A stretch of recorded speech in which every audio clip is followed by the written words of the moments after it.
Welcome to Pennsylvania in Focus. I'm Anthony Hennon, Pennsylvania reporter for the Center Square. Joining me today is the Center Square's Pennsylvania editor, Kristen Smith. Kristen, today we're talking about a story of what it's looking like for manufactured homeowners rallying against what they're calling rent gouging. What's happening here? So there has been a growing trend, both nationally and in Pennsylvania, of large corporations buying out manufactured housing communities and mobile parks too. And when they do this, they increase rent lots significantly. What's unique about manufactured housing is that it's built in a factory and then it's assembled on site. And so people own the house, but they don't own the land that it sits on. And so that leaves them vulnerable to, yearly increases in lot rent that in years past had been more manageable, especially for people living on fixed incomes. A lot of these homes are 55 plus communities. Seniors really rely on them as an affordable way to retire without having yard work and snow removal and all the kind of things that come with traditional home ownership. So they are some of the loudest critics of what's been happening lately with these large corporations.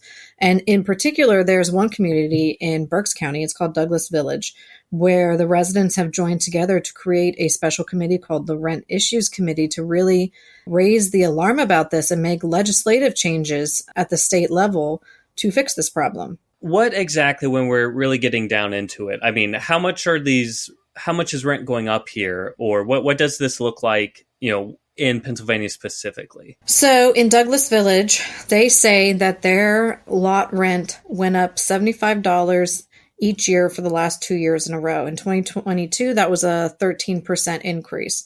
So that's a $150 increase over the last 2 years, and that's in combination with everything else that's gotten more expensive.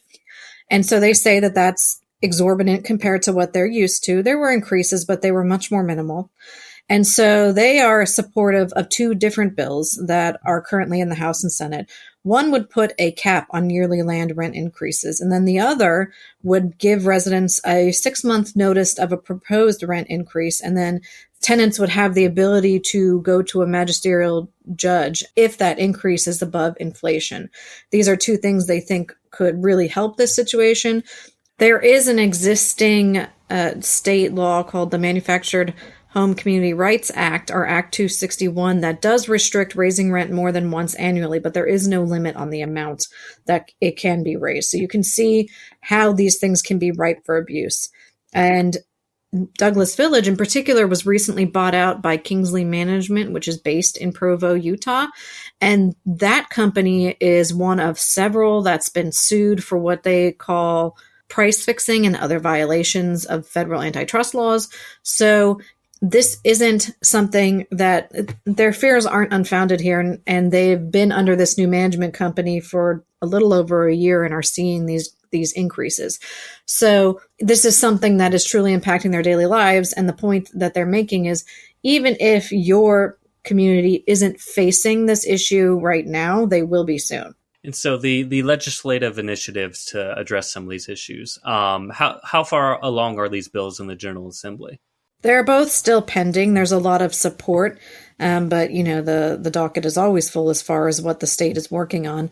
Representative Mark Gillen, who represents the area in Berks County where Douglas Village is, he said he went there and he spoke with residents, and a lot of them were disabled veterans, elderly individuals, and he was very sympathetic to what they were going through. And in fact, that this was them losing their American dream and that the state really should be doing something to address this. So it's not that it's something that is going to be controversial in any way. It just has to move. One of the residents in particular that is the most vocal is a woman named Donna Buccelli. She has been living in Douglas Village since 2017, and she shared a home with her husband. But then when he died, it was just her to take on the financial responsibilities, which was fine at first because, again, rent increases were very minimal and they kept in line with her fixed income. But obviously in the last 2 years, that has become untenable. And she's in a situation that is very typical of people in these communities. Some of them are even selling their homes to escape this issue. Listeners can keep up with this story and more at lecentersquare.com. For Kristen Smith, this is Anthony Hennon. Please subscribe, and thanks for listening. Enjoying our podcast? Your reviews help other listeners find our show. Please leave us a review on Apple Podcast, Spotify, or wherever you listen.